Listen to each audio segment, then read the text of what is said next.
వయస్సుతో వసంతమాడి వరించెలే సరాలతో మిలా మిలా హిమాలే జల జల ముత్యాలుగా తడ తడ గడన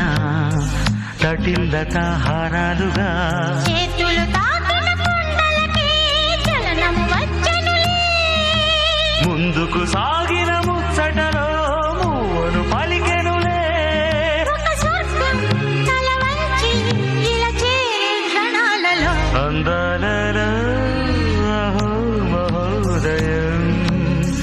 భూలోకమే